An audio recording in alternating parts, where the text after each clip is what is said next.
Thank you very much, Mr. Chair, and thank you to the committee members and all of the staff for being here to assist us in this important work on behalf of Canadians. I note that there are 6 members that have signed this letter calling for this meeting because of the comments of Stephen Guilbeault, the Minister of the Environment last week, which have caused an uproar and uncertainty right across the country. His divisive comments, his extreme position has set off alarm bells in provincial capitals, in cities, in remote communities and Indigenous communities right across the country, because it is a radical policy that he announced last week in Montreal, where he said, quote, "Our government has made the decision to stop investing in new road infrastructure."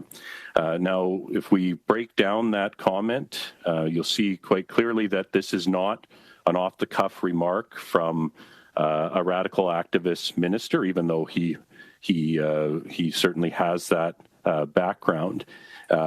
He said that the government, our government, the Trudeau government, has made the decision to stop investing in new road infrastructure. Now, he went on to say that the, quote, "The analysis we have done is that the network is perfectly adequate to respond to the needs we have."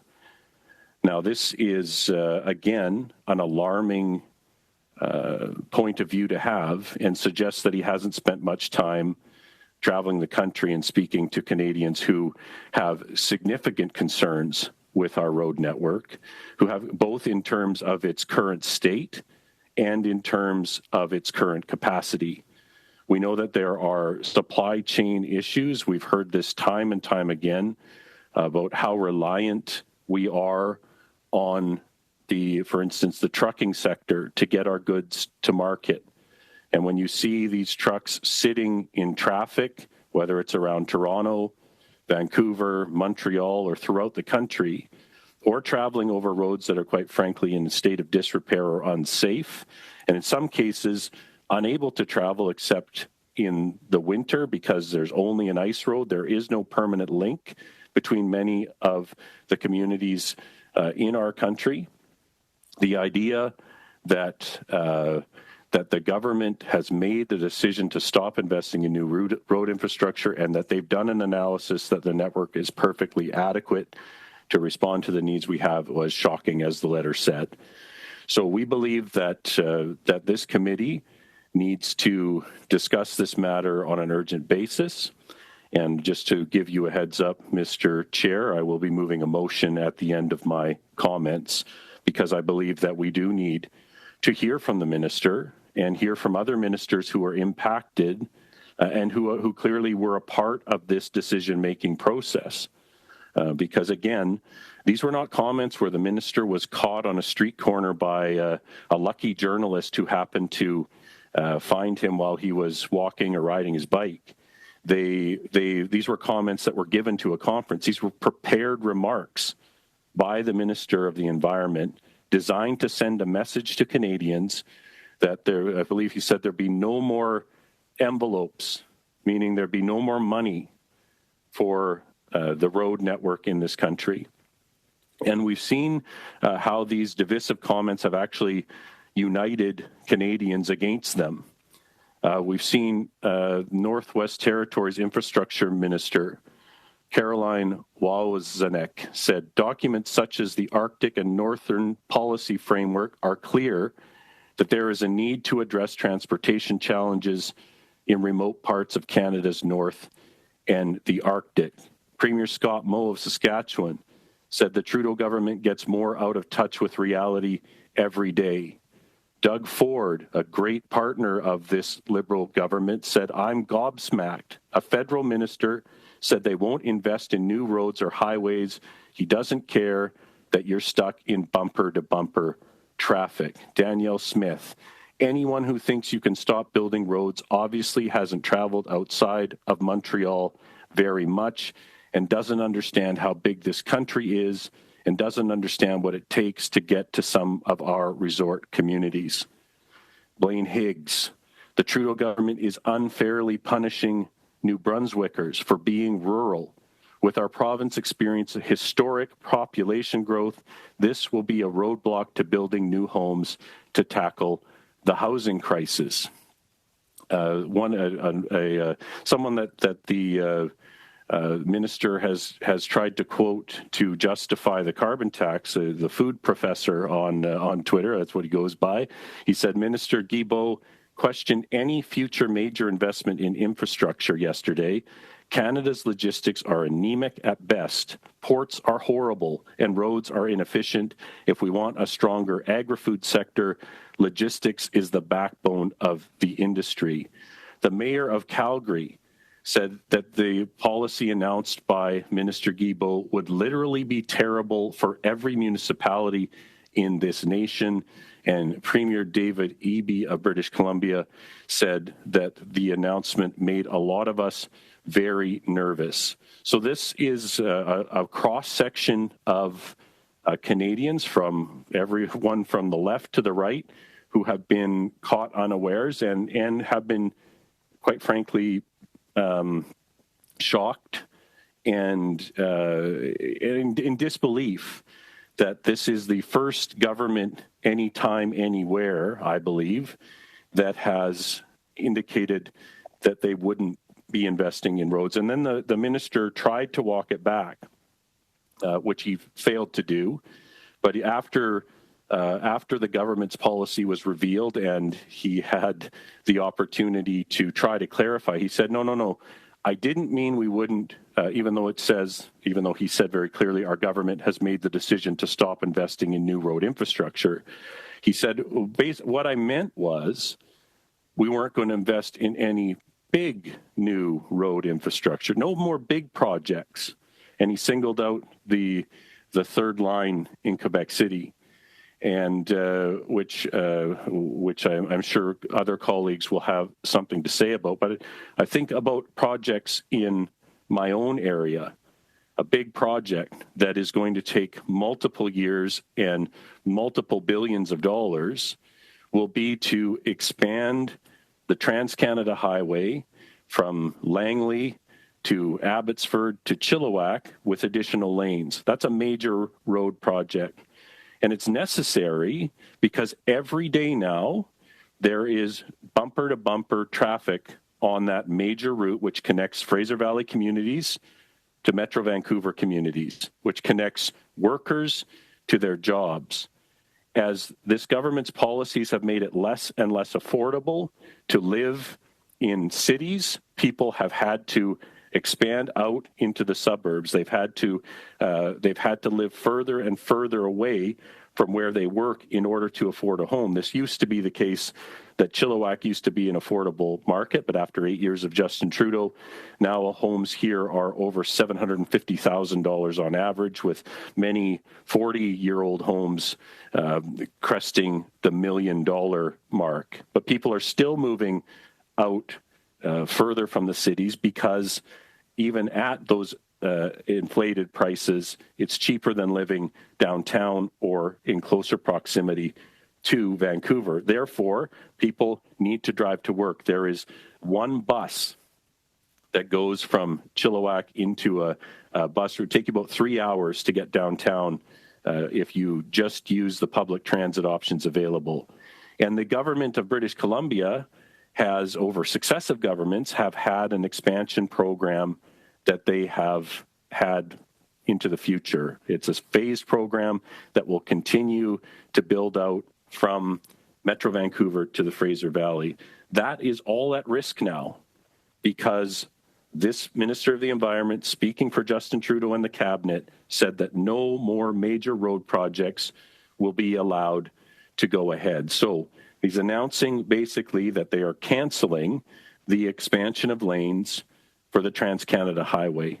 There are many other examples that I'm sure some colleagues will wish to speak to as we go forward tonight or today, maybe into tonight. We'll see how it goes. But we certainly believe that there There is a necessity to hear from the minister himself so that he can explain this government's decision to stop investing in new road infrastructure, his words, and that he can explain to Canadians from small communities and large communities alike about why this decision by the Trudeau government has been taken. I found it very interesting to see in question period on Thursday members from multiple parties talking about the significant impact that this will have on Indigenous and Northern communities, how there are many communities that have been looking for permanent road access to bring down the cost of goods, to increase public safety, and to connect their communities with economic opportunities and other connect their social networks as well. Right now, many of them are fly-in. Many of them have ice roads, and there are certainly they would disagree with Minister Guilbeault's comments that the analysis we have done is that the network is perfectly adequate to respond to the needs we have. I don't know who the we is that he's talking about. Perhaps it's Liberals who live within 500 meters of a subway station. We certainly heard the Minister of Finance, Chrystia Freeland, made similar comments that she didn't need a car. She clearly did need a car. She just needed a taxpayer-funded car with a driver. Because we found out through public accounts that that was something that she did use. But she bragged about being able to use the subway to get everywhere. Minister Guilbeault is an avid cyclist, and that's great for him. But that's not the analysis we have done, is that the network is perfectly adequate to respond to the needs we have. Well, many Canadians have different needs than what the Liberals clearly have. They have a need to get their kids to school. They have a need to get their goods to market on a reliable road network. They have the need to get to work in a place that isn't right beside where they live. And so the government has started this war on people who need to drive their cars to live their lives. And this is particularly true when it comes to rural communities who don't have access to the same infrastructure that those who live in a downtown of a city like Minister Guilbeault have. So it's an out-of-touch comment. It's an offensive comment. It's an extreme policy, a ridiculous policy from a radical activist who has decided to, after being appointed by the Prime Minister, you look at this guy's record and it's almost impossible to believe that he was appointed to cabinet. This is a guy who had clambered up the CN Tower, who'd climbed onto the top of the roof of a sitting premier to protest and terrorize his family. And this is the guy who has been put in charge of our environment policies. No wonder that we have these kind of radical and extreme policies. So we think that we need to hear from him directly, as well as other members of this cabinet who came to the decision to stop investing in new road infrastructure. So I will read the motion that I will be moving into the record, and then we will get that to the clerk to distribute to everyone. But the motion is as follows: that the committee undertake a study of no less than 6 meetings on infrastructure in Canada and invite the following witnesses to appear before the committee. A, the Minister of Environment and Climate Change alone for 3 hours within 7 days of this motion being adopted. B, the Minister of Housing, Infrastructure and Communities alone for 3 hours within 7 days of this motion being adopted. C, the Minister of Transport alone for 3 hours within 14 days of this motion being adopted. D, the Minister of Finance alone for 3 hours within 14 days of this motion being adopted. E, the CEO of the Canada Infrastructure Bank, Aaron Corey, alone for 3 hours within 14 days of this motion being adopted. F, any witnesses deemed relevant by committee members, and that the committee seek additional resources as required in order to accommodate these meetings, including by adding additional time to the end of meetings scheduled on accessible transportation for persons with disabilities, and by scheduling meetings during non-sitting days, and that with the exception of scheduled meetings on accessible transportation for persons with disabilities, this study should take priority order. Now, Mr. Chair, I'm happy to speak to why we believe that this motion needs to be adopted by this committee.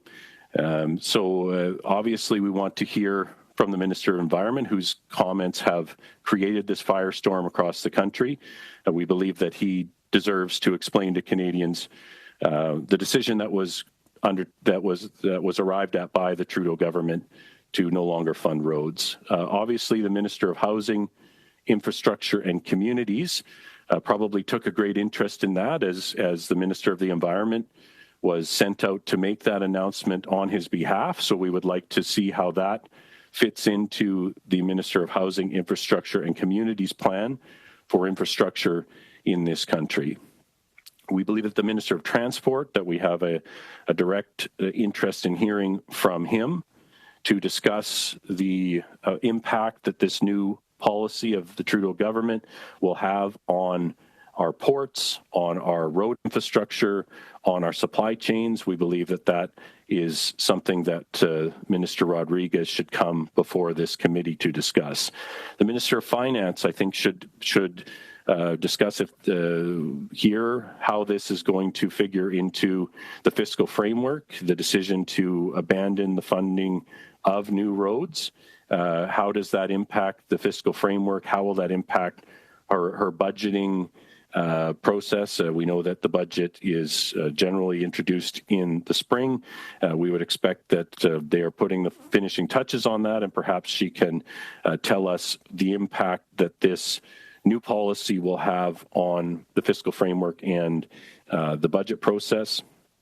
Obviously, the CEO of the Canada Infrastructure Bank should be asked to discuss how this will impact the decisions of the bank. Of course, this committee has recommended previously in a report to the House that the Canada Infrastructure Bank be disbanded, but the government has maintained the bank despite its many problems. But we would like to hear from the Canada Infrastructure Bank to see how this no new major roads policy will impact their ability to make decisions and investment decisions, and whether they have hired any high-priced consultants to advise them on this new decision, as they did previously with other failed projects.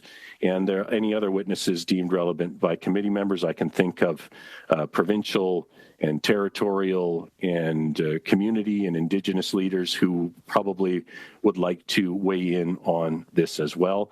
We want to make sure that we continue the work that we are doing with the Accessible Transportation for Persons with Disabilities study, which is an important study. We don't want to take away from that, but we believe that we can do two things at once. We can have concurrent studies going on, and that this important issue of road infrastructure can be discussed outside of the normal committee times, either by adding hours to those meetings or by adding additional meetings, so that we can have these questions, have these ministers appear and have them answer questions as soon as possible. So I've moved that motion, and I would be happy to have my committee colleagues weigh in on when they would like to hear from the Minister of the Environment and how we should structure those hearings. So I appreciate the time, Mr.